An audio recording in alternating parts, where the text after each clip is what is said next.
After 55 years of dedicating his life and work to the story of ethical systems, Saul Weintraub had come to a single unshakable conclusion. Any allegiance to a deity or concept or universal principle which put obedience above decent behavior toward an innocent human being was evil. Hello and welcome back to Rehydrate. This season we'll be reading and discussing Dan Simmons' Hyperion.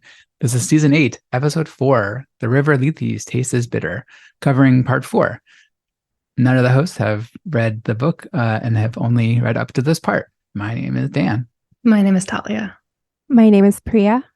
Yeah, I don't think we have any follow-up from last episode, so I think let's just get into the summary, and so Priya's going to help us out there. We begin this chapter with the pilgrims continuing their journey on the Benares until they reach the deserted city of Edge, only to find their wind wagon, which is meant to carry them on the next leg of their journey across the sea of grass, has either never arrived or left without them. Just as they begin to debate, an uncrewed wind wagon finally shows up.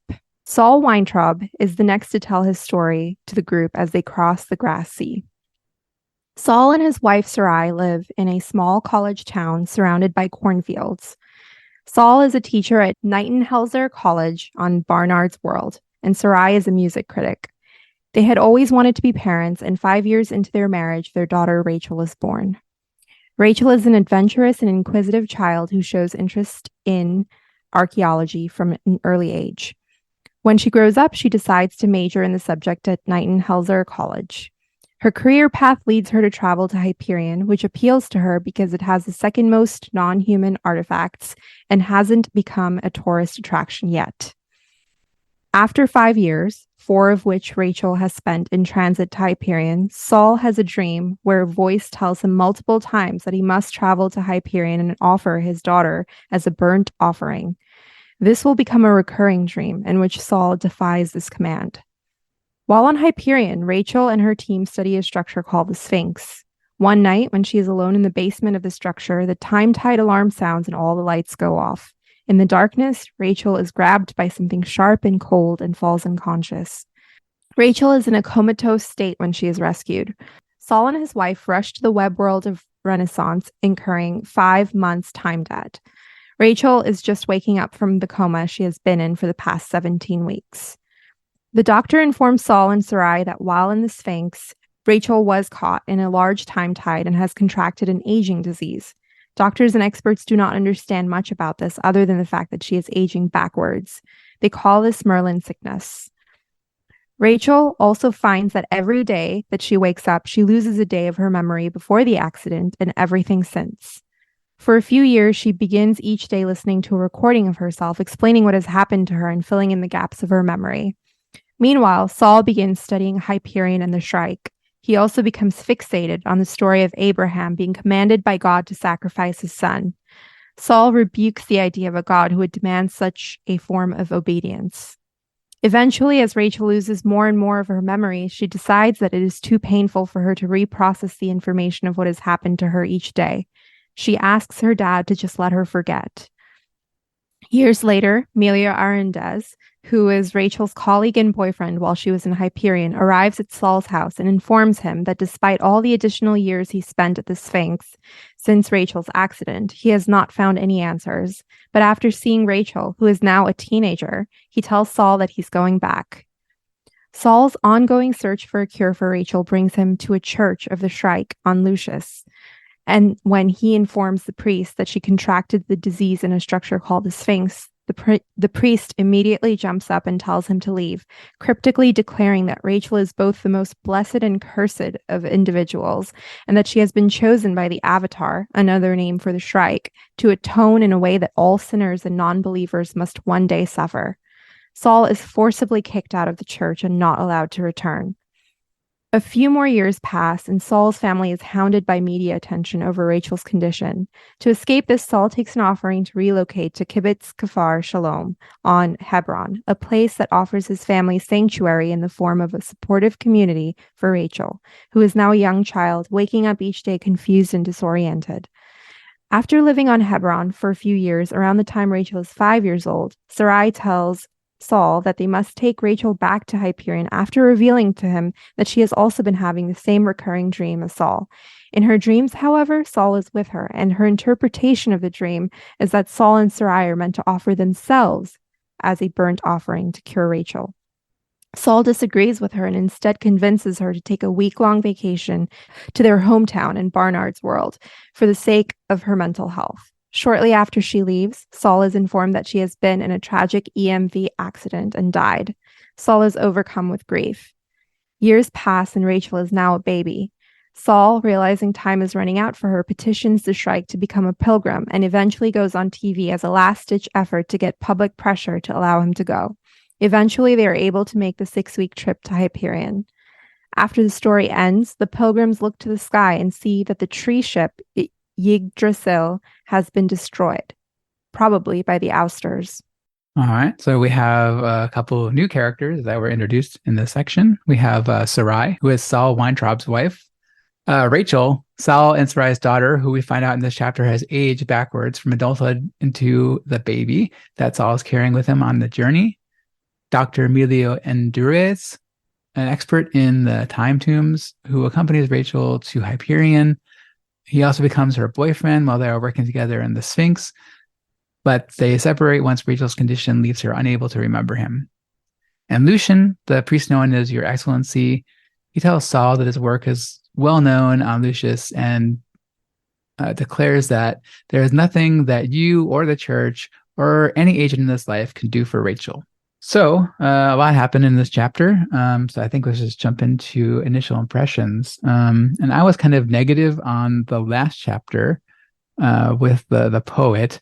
But I'll say it turned around for me 180 for this chapter. I think this is the best chapter in the book so far.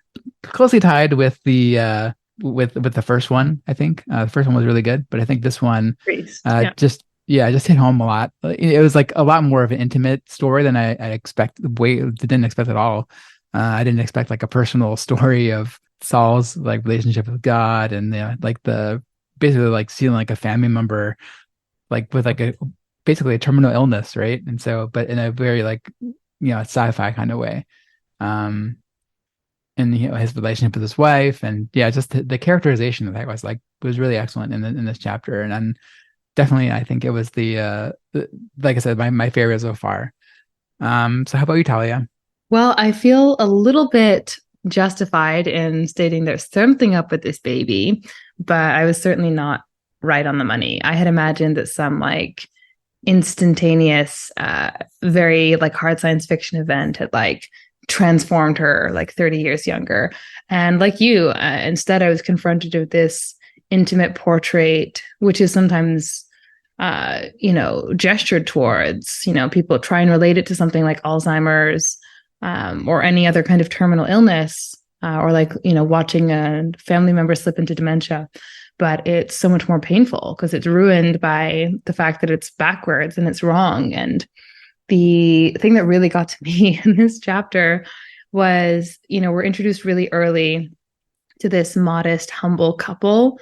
And, they're like musicians and scholars, and they fall for each other and spill fruit punch down each other's, clothes. And this is very like almost homespun casual romance. And it's almost a throwaway comment in the beginning, like they can't afford Paulson treatments.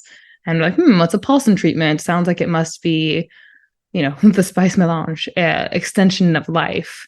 And then even that innocent comment comes back so powerfully when their daughter is shocked by them, like getting older and older, and they have to use the money not to better their lives in any material fashion, but just to look young enough so their daughter is not scared, in the same way that you might have to spin certain fantasies to protect a member of your family with some kind of terminal illness. So like you, I really quite liked this chapter.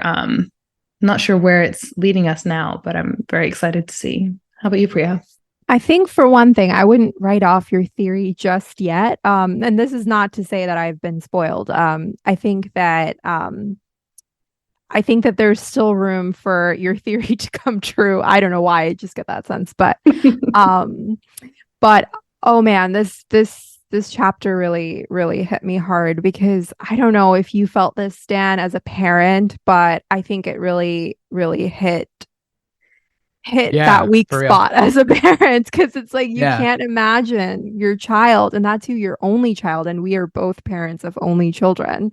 Um, Going Yeah. through something like that where you're like your entire life like just becomes kind of like you can totally imagine that if this happened to your one and only child that your entire life would become devoted to figuring out the cure and to kind of making that child at the same time comfortable and not afraid of what's happening because not only is she aging backwards, she's also losing her memories as she ages backwards, and it's heartbreaking, and there's so much of that heartbreak that's seen, and it's kind of like up into like when this story begins, and I feel like Saul kind of downplays the nature of his story in the beginning. He's like, oh, it's kind of like a pretty boring story, but and then I think Martin Silenus also kind of jokes that oh, like I think we're due to have like a soporific something to like that's gonna like put you to sleep. But I think like I had the same reaction as the other pilgrims who are listening to the story at the end of it, where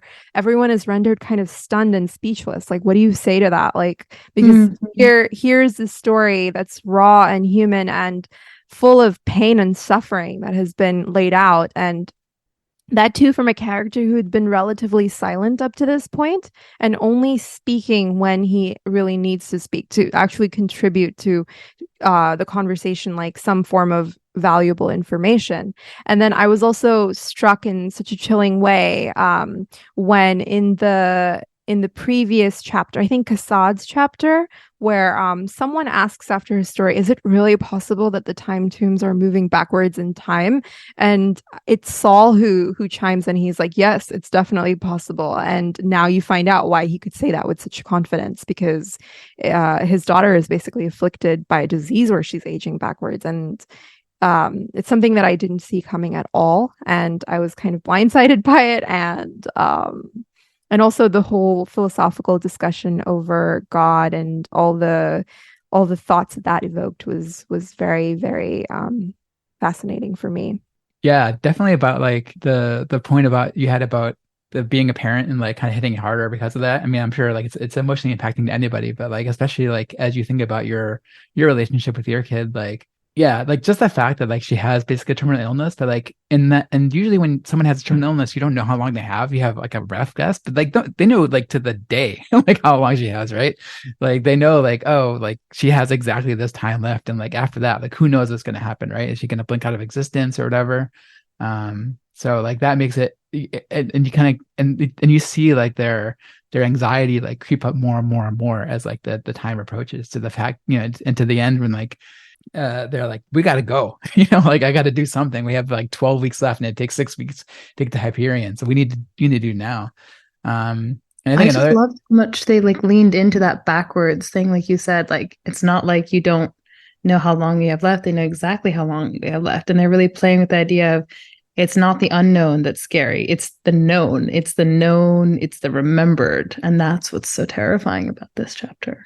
I think another haunting piece of this is the fact that nor I think every parent will at some point say that like the years go by so fast when your child is growing up, and you really get that sense of the years passing by so fast, but in a reverse and very horrific way in the opposite direction for these parents. And I think that is depicted so well in like little details included, like Rachel starting to lose her adult teeth that are then replaced by baby teeth, which then start receding back into her gums.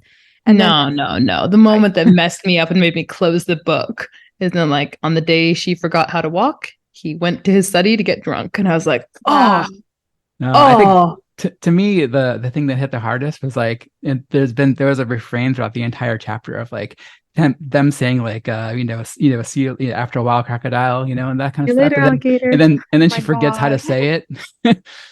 I was like, ah, Heartbreaking. And then he does mention also the loss of her ability to speak was like that The final, final right. thing that like severed all hope in his heart. That just killed me because I remember We all that. had different moments of heartbreak. Great. Yeah, because I remember for me, for my daughter, I feel like, one of the best moments for me, like for parenting and for motherhood, was when she started talking, and that things started to get easier for me, and she Exactly. became more interesting and more engaging and just more of a joy to be around when she started talking. So the loss of that in the reverse direction, it was Yeah. chilling. Yeah. As a non-parent, I remember telling both of you when the children came into my life, as an adult myself and them already being fully grown, you both asked the age. And I told you, like, 4 and 7. And I was bracing for, like, oh no, like, you've missed so much. And both of you were just so unanimous and cacophonous. Like, that's great. Like, they can speak. They're Yes. people. Like, Yep. these are when it starts getting good. And I thought it was just very, I mean, it really hit me when you said that, Priya. Yeah, like I think a lot I've met a lot of parents who kind of miss the baby days, but I for one don't miss the baby days. I love when, like I said, when language acquisition starts is when I started to actually enjoy motherhood. So I yeah. just, man, this just took me to a lot of emotional places. It's like when you recommend a TV show to somebody and be like, "Oh, you just gotta get through like the first like couple episodes, then it gets good." It's like that's how babies are, right? You just gotta get through like the Yeah. first year, and once after that, it's like then it's better. It gets better. Yeah, get through the first few chapters. Well, it's funny and very literary. And this was, despite not being the poet story, a somewhat literary chapter as well. Priya, I think you told us a little bit about the episode title on the river to Lethe, the river Lethe. Yes. So we had some very different references to Greek mythology with Martin Silenus in the previous chapter. And now we have the title of this chapter referring to the river Lethe, which in Greek mythology is a river in Hades, the underworld, and it's Mhm. associated with oblivion and forgetfulness. And of course, being in the underworld, it's naturally associated with death as well. So I felt like it was a very apt title for Rachel's affliction, and also the taste of the river being bitter is just, I don't know, it gives you goosebumps when you think about it after reading the chapter, especially. Yeah, no, it definitely does. That's a good thing to pick up on.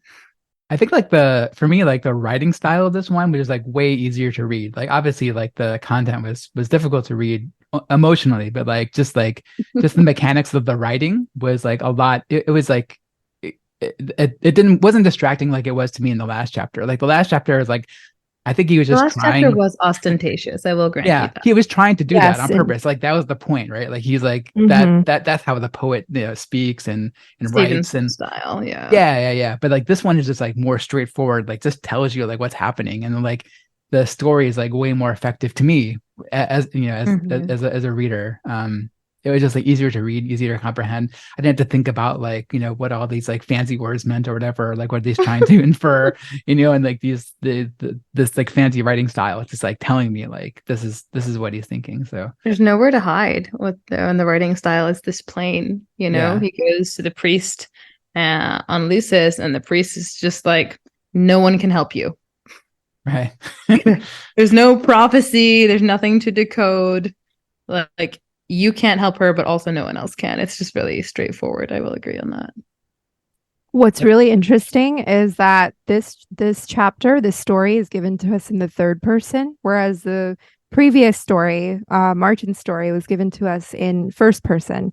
But I would say that you catch more of a human feeling, even though it's told in third person, from this chapter versus Martin's chapter, where it's meant to be flowery, it's meant to be a bit performative, the Mhm. story that he's telling, whereas this one, the entire objective, the feelings it's meant to evoke in the audience is, or the reader rather, I should say, is completely different. And you would think that for such a tale of heartbreak, it might be more effective in first person, but I personally found it more effective in the third person. So this switching back and forth in first person and third person stories is very interesting to me so far in this book overall.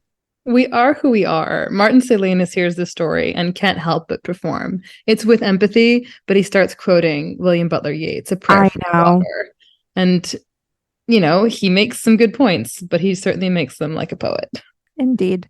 But yeah, I think it shows, just if we're speaking super meta about the way voice is contrasted and crafted, I think that the hosts having no knowledge of this book before we read it shows in our chapter summary for this episode. Like, we don't know what's important. We don't know what details we're allowed to elide because things can switch up on us. Things that seem to be unimportant can, like a throwaway comment from the Wandering Jew about like, yes, the time teams are real, can turn out to have these devastating effects. So whenever something would happen, we decided to state it. We don't know how important the time debts are, or these visits that he makes, or the irony that he becomes known as the Wandering Jew and he never liked wandering. He's like the most well known for something that he always wanted to hide. We don't know how important these things are. So just including them and hoping for the best.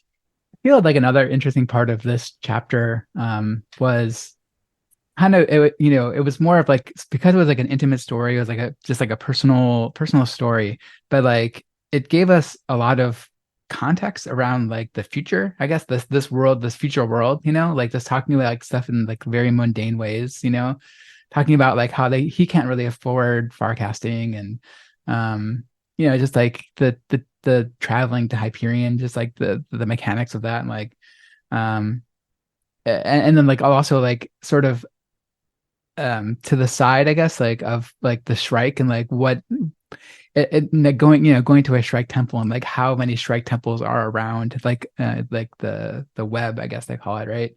Just like the sort of like regularness of this future stuff like embedded into the story, I think also was really interesting, an interesting part of it to me.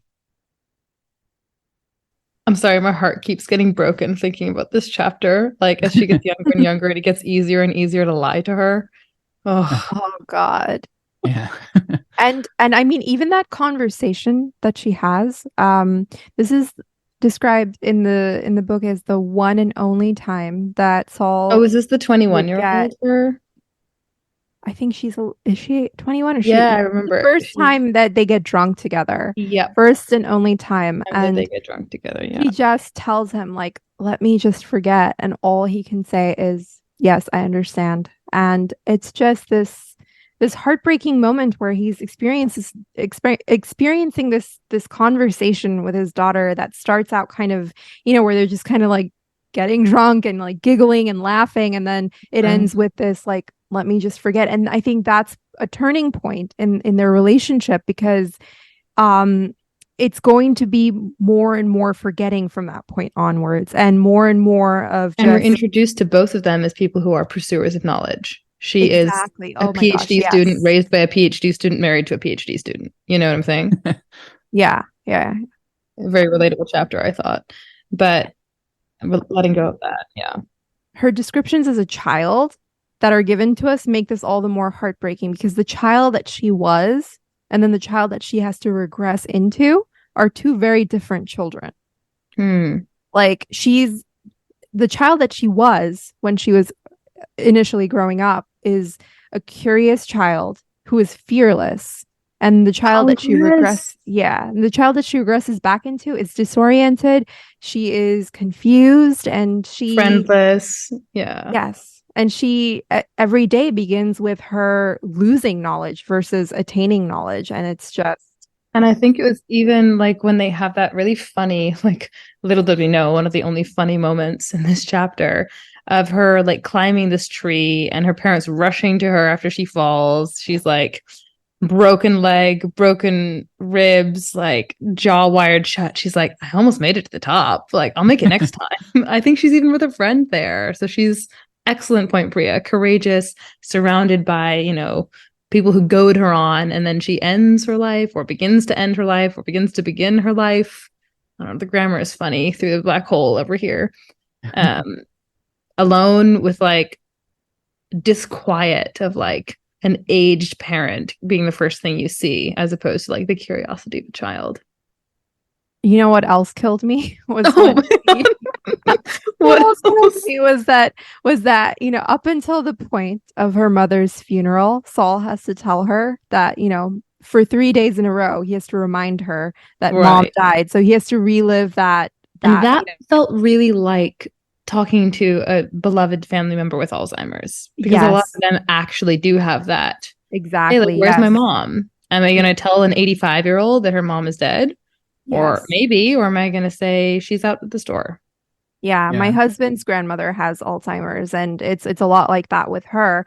But then Exactly. after the mother is buried, it's just so much easier, and you can't even question the ethics of just telling her, "Well, mommy is away today." And that's what he has to do every single day, because every Yeah. day she wakes up thinking this is the one off day that mommy is away. And Yeah. then it gets to be her birthday, that mom is away on my birthday, but why? And then Yeah. it's just, oh, Exactly. it's so bad. yeah. I hated it. Did you What chapter? did you see the wife getting killed in an accident coming at all? Like I just figured like it Of was gonna course, she he's alone when we meet him. It's I him just and figured his she was gonna daughter. die of old age. Like that's what I thought was gonna happen, like Yeah. because like they're getting older and older and older. No, I knew that she was down the rabbit. I knew that there was a dark ending for her. Hmm. Which is so undeserved. Like this character is already going through so much shit, and then Or is it sweet relief, Priya? I mean, which that his character? wife Both of is them, right? dead. For Yeah. her, for the wife, for the Oh, wife. for the wife. I mean, here's the thing. She did live a full life. She was very old, And and that was the only thing that I found fourth wall breaking. It's like when, or maybe you guys can push back on this. I found that when he and his wife look at each other and like have this discussion, when they're finally putting their cards on the table, finally being honest about these dreams, about what to do with their daughter, they narrative says like they had focused on nothing else but their daughter. And I'm like, yeah, I got it. That's what I would have done too. Hmm. I didn't need to be reminded, but maybe you didn't mind reading that. I mean, Uh, the irony is that when a child who is that young loses a parent, usually that parent has died at a young age too, like a relatively young age. In and it's always more tragic, right? For a child to lose a parent Yeah, versus a grown adult to lose a parent. But of in course. this case, the mother has lived a full life, but it's like the daughter has not had the chance to really live a full life with the mother, even though Mhm. she has, but she has no memory of it. So it's It's a rough. very, yeah, it's a really rough situation. It's interesting that they included this character, her boyfriend, as more than just something that happened to her, like Dr. Melio Arundez. He does come back, and then we sort of get a teaser like he never saw him again in person, and he did not appear in this chapter. So, do you think, prediction time, do you think that we'll see him uh, in the chapters up ahead? I think so. Yeah, definitely. Like because he didn't see him in person yet until the end of the story, right? Like that's his. He said he never saw him in person again, but then Yeah, but then he that's didn't hear from him at all. right. But like that's up to the point of like the current point of the story, right? Like so now, like that was like in his story, he Oh, didn't see him again, right? I Uh, interpreted that as omniscient, but it could be until that point in the story. yeah, I just forgot like Saul hadn't seen him, right? And so like, but now he's on Hyperion, and um, this guy That's where he works kept going or back used and to work. he kept going, keeps going back there to like try to find Yeah. out what's going on with the Sphinx, right? So yeah, I'm guessing like he's gonna show up. Yeah. I think it's darker. I think he tried to get her condition. I think he went back full of Hmm. guilt and like tried to get her condition, but who knows?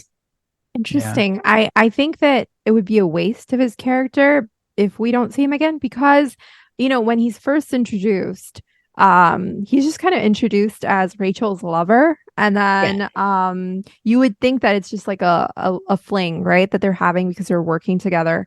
But then he's with her when she's transported to the med center, and Mhm. he really seems to care about her. And then the fact that he comes back and he sees her as a teenager, and she doesn't recognize him, and he seems very torn up about that. And there's also this very precious little moment where she says the thing, see you later, alligator, and then the father replies back, Saul replies back, Oh, and after a he while, mouths crocodile, it. and he kind of whispers it. So it seems like their Mhm. relationship went deeper than Like they just had that interplay between them as well. Yeah. exactly, yeah. So he it seems like he was probably actually in love with her, and I would hope that that character comes back in some capacity because it seems like he was searching for answers. So hopefully there is something. I just know that something will be connected. I mean, Andrea was hinting like it's very satisfying in the end. I'm like, well, I certainly hope so because they've built up a lot. Um, but in this story, we see a bunch of connection, as you said, Priya, with the obsession and fixation on Abraham and Isaac, which, naturally would have been a fixation for someone having these dreams. Yeah, and that is just the sort of dialogues that he has in his mind were very fascinating because the whole debate that Saul is having with God in his brain, and also specified a God that he does not believe in, Mhm. really took me back to this class I took as an English major in college, and the subject or the topic of the class was the problem of evil. And we read lots of philosophers and ancient writers on the subject of the problem of evil, because that's something that humanity has kind of been grappling with, especially in the theological sense, since the beginning of time. And uh, it brought to mind the Epicurean paradox, which is that, in a nutshell, and how it relates to this book, is that, the suffering of an innocent and the loss of a child are evil things, in which, in this case, God himself, or the God figure in the universe of Hyperion, which, in this case is the Shrike, if we are to assume that the Shrike is putting these thoughts into Saul's mind in his dreams of demanding a sacrifice of his child. And in a sense, even if Saul refuses to sacrifice his child, the fact that she is receding in time, growing younger, and is going to pass away out of existence, she is already being taken away from him, whether or not he wills himself to sacrifice her. So this is a very evil thing that's happening, and the Epicurean paradox, in a nutshell, is that if God is willing to is God willing to prevent evil but not able, then he is not omnipotent. Is he able but not willing? Then he is malevolent. Mhm. Is he both able and willing? If so, then from whence comes evil? And this is from Epicurus's De Ira De, or on the anger of God. Um, and then the logical argument about evil is as follows. If an omnipotent, omnibenevolent, and omniscient God exists, then evil does not. There is evil in the world. Therefore, an omnipotent, omnipotent, I can't say that word again, and omniscient God does not exist. So, this is something that I feel like would have been going through Saul's head as he's having these conversations on the ethics of demanding such obedience. That what sort of a God would demand obedience in the form of demanding that someone do something evil, which is inflict suffering or inflict death upon an innocent, to please him? And it's very telling that, even in the early conversations that Rachel is having with her father, where she asks him, first she asks, like, are you a Jew? And then later she asks, do you believe in God? And though he identifies as a Jew, which is, which goes beyond religion, he says, I'm waiting to believe in God. And now, even That's though such a these, Jewish response, though. I'm waiting to believe in God. I thought. I thought. Well, anyways, I think that it's fascinating that even though now he's hearing this voice in his head that he can only think is like the voice of a god, he still doesn't believe in such a god. He refuses to believe in an entity that would inflict suffering on an innocent, or demand the suffering of an innocent, or bring death upon an innocent in this way. So it was really fascinating to sort of go back to these ideas, because effectively, I think that the Shrike is never positioned as any type of a benevolent figure whatsoever, and yet worshipped as a god. And so in the universe of Hyperion, the Shrike very much is this wrathful, vengeful god who is just inflicting suffering. And even the church kind of says, oh, well, what's happening to Rachel is just the kind of suffering that's going to befall all non-believers very soon, and what they deserve in a sense. So it's this very cold and ruthless sort of religion that we're seeing here. It's not even kind of couched in any kind of flowery, well, this is supposed to teach you a moral lesson around this, that, or the other. It's just like, hey, if you don't believe, you're going to suffer. And I think that these are ideas that are very natural for someone in Saul's position to be pondering. And I don't know, I think that it's written in a really thought-provoking way. I had like a religious note that I was curious about. So our protagonist in this chapter is Saul, and it's, for anyone just listening to us or to the audiobook, it's spelled S-O-L. But it did remind me of Saul and his conversion on the road to Damascus, and he gains this new name, and Saul becomes Paul. And it happens, if my undergraduate religion courses are coming back to me correctly, upon his conversion. And as he is converted to take the gospel to the Gentiles, Saul becomes Paul. So I do wonder if, as we approach the Shrike and approach this religious Mecca, if there will be some conversion in the heart of Saul. And maybe that's why he's named such. The Saul in the Bible is S-A-U-L, at least in English. It's interesting. Yeah. Well, there's definitely a lot of theological references and allusions here. And Saul's story is a direct contradiction to the story of Abraham, because Abraham does obey God, and Abraham does agree to what God demands of him. And that is the obedience that Saul completely rebukes, and he's like, not only am I not going to sacrifice my daughter, I'm not going to sacrifice myself, when his wife brings up the point that maybe we're meant to sacrifice ourselves. But he's like, no more sacrifices. Like, that's not what we're doing here. And I think that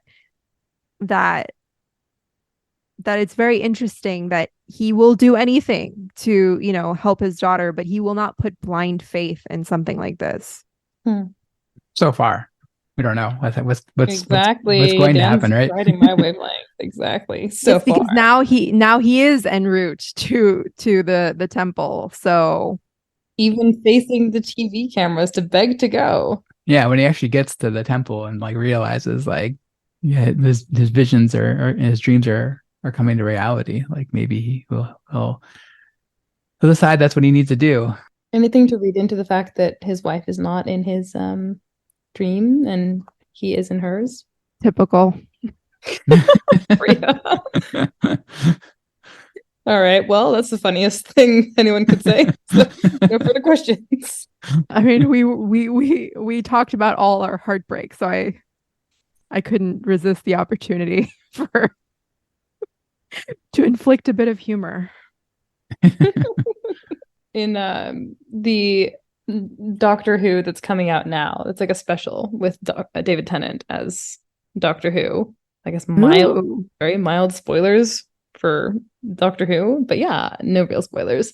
The Doctor is asking an important character, like, who is the name of your high school choir teacher, to like prove who's the real one, and they both say Mrs. Bean, and he asks, why is that funny?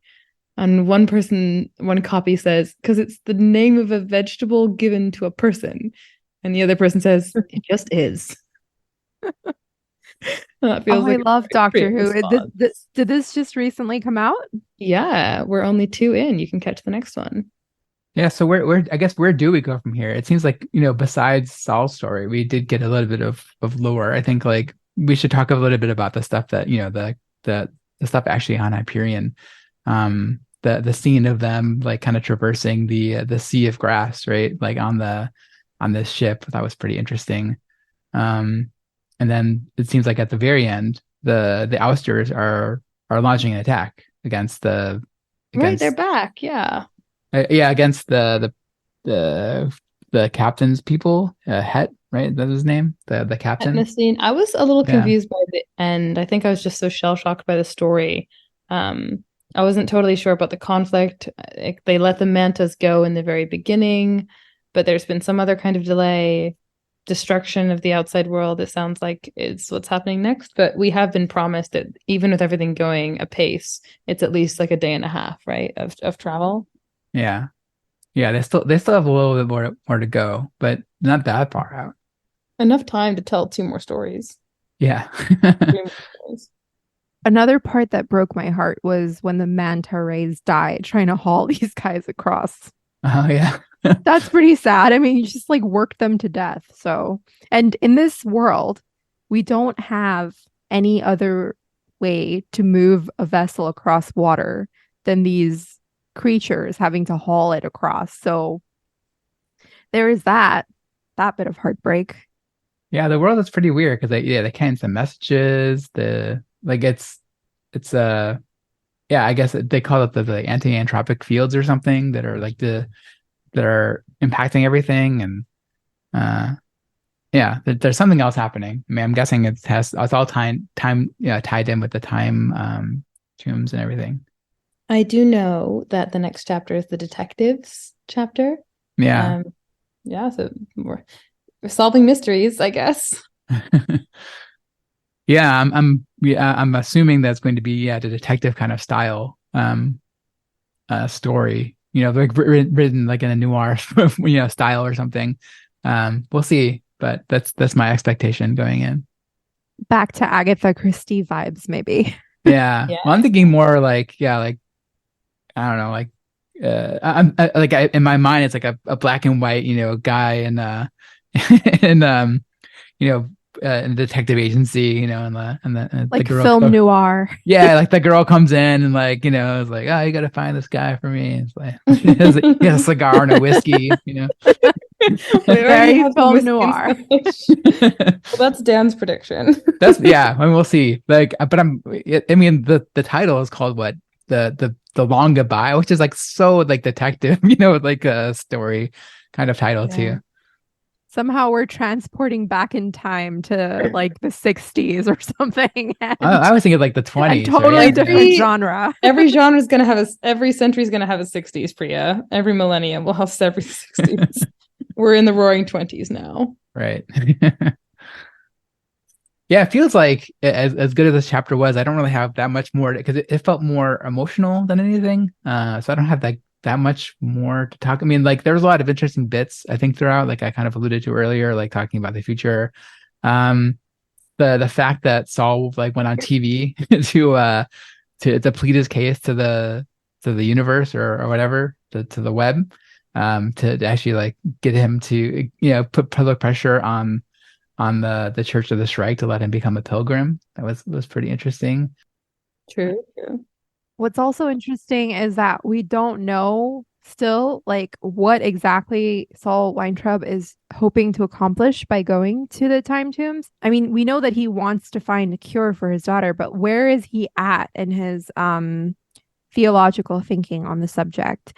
Because we kind of just recede into time by the end of his story where he's just desperate at this point, and we don't really see a conclusion to where his theological struggles led him to. So that's something that's interesting to see. And I will say that like up until he tells his story, there was a lot of mystery around why this man, who clearly looks like he's much, much older, is carrying around this infant child. And you don't see him, other than the fact that he's like, taking care of her, you don't see a lot of like affection, like he's not like, there's no descriptions of like, oh, he's showing her a ton of affection. So I didn't expect to hear a tale of a father who really, really doted on and loved his child like anything. So that was all surprising to me. And now it would be interesting to see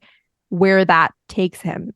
Because it's kind of like he's clearly taking her there in a state of desperation, but for what exactly? We'll see. Yeah, so actually that was a question I meant to ask earlier. Like when you were reading this, what was your like when did I guess like the reason I asked is like when I was reading it, like and they start of the story and they talk about having that daughter Rachel, and I was like, well, how can like what are the rest of this chapter going to be about? Like, it's like she's already a baby, like she, like when he I felt has a nothing baby. but vindication. Yeah, and I was like, well, do they have another daughter named Rachel or something later on? They bring Oh, that one you back to were fell Hyperion. victim to the same thing that happened to her. It's like I had no idea where the story was actually going. And I didn't even figure it out until she was in the Sphinx and then they talked about it and I was like, oh, okay. So I see that it's going. But like I'm not good at catching on this stuff early, I think. So I don't know. Did you guys catch up on any of that? Like, did you understand what was happening before she got afflicted with the what was it called, the Merlin disease? Because Merlin ages backwards. Yeah. So in my case, I was like, when the story started and the age at which Saul had her is described as like 29 or something, I was like, okay, well, he is definitely not described as being 29 from what we've seen. He's described as an older man. Like he looks like he's like old. So I was like, and okay, that's weird. And the child is also named Rachel. I did initially have the thought, like, what if he had a child named Rachel who's going to die tragically, and then he has another child and also names her Rachel, which is weird. But Yeah. I was like, they might explain it somehow. But then as I don't know, I started to get the feeling as they described Rachel more and more that okay, this is going to be the same baby, but how is she a baby now? And then I started like concocting this whole thing in my brain of like, is the story going to be about him like going back in time and retrieving a baby Rachel because something happened to grown up Rachel? Like, so that's where my brain went. But then as soon as, it's explained that she's going back in time, I was like, oh, so it's Benjamin Button, but worse because she's losing her memories too. So yeah. How about you, Talia? Did you pick up on it right away, or like what was your experience? Like I said, I already had suspicions about this baby. Yeah. I have been narrowing my eyes and squinting at this baby since I called it. So no, I didn't know this reversal would happen, but I knew that things were not as they seemed as she aged, and I never thought that she had a sister. I think that'd be a very like cheap trick to be like, haha, that was a second Rachel. So I knew it was going to be the same one. And I knew something would happen. Like I said, I thought it would be instant. And that was incorrect. And I still think she might be Kassad's lady, although I'm really losing faith in that prediction because it would have already happened and we already saw her whole life. And I don't think Melio is going to rip off a mask and suddenly be Colonel Kassad. So well, I was thinking that one way that it could happen is because oh God, like my brain is breaking over the time stuff, but like isn't she in Kassad's future or he's in her past or something? So assuming that like baby Rachel lives and comes back from okay. I don't know. It's hard to explain what I'm trying to say right now. I don't do well with the time travel things.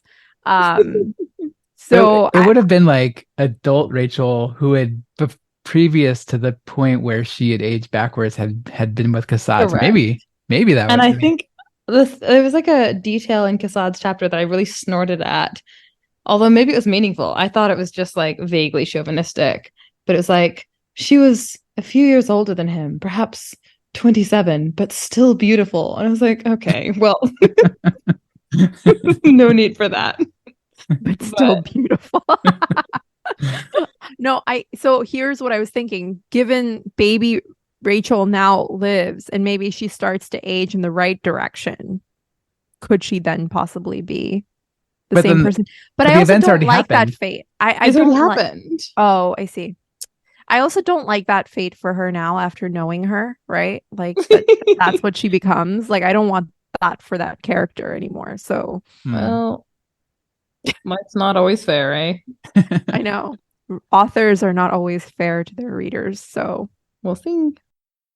So here's another question for everyone. We know that someone's a spy, and working for the Shrike. Saul is sent as a pilgrim after a very public announcement that, a very public campaign to become a pilgrim. Did the Shrike send him as a spy? How come if he's so public, none of us have ever heard of him? I think they did hear of him, right? Like after he mentioned it, didn't someone say that, like, oh yeah, like I remember hearing about that. Wasn't it like Martin or something? Oh, maybe. I think after the story, like someone did mention like hearing about him. Okay. I could be misremembering that, but he seemed No, to be I really think you're famous. probably right. I think you're probably right. I Yeah. still think it's a baby. I can't explain it, but I think the baby's the spy. So, anyone else have predictions? You're really like against that baby, man. She was cozied up on Hyperion, cuddled up in the Sphinx, and anything that she might have known, she probably forgot after the first couple days. So, Yeah, maybe like yeah, but like because the Shrike like assaulted her, right? And like the Sphinx, right? And so like maybe they implanted like a memory or something, like some command in her, and then like when she's back in Hyperion and like he sacrifices her, puts her on an altar, right? Like she unlocks the memory, a and all of a US sudden, ambassador was just outed as a spy. No one's safe, all right? So, I still suspect the baby. it'll be like the baby and like Roger Rabbit, right? It's like it's actually like My tinfoil hat is getting tighter and tighter. Yeah. I believe my own conspiracy theories right now. I mean, the plot twist will be that even though she loses her memory, she still retains the consciousness of a 20-something-year-old. Right, Oh, that's right, hell. That's hellish. That's horrible. Yeah, I hope for no more horrible things to happen to little children. I mean, We need to read more Dune. I can't say why, but we need to read more Dune.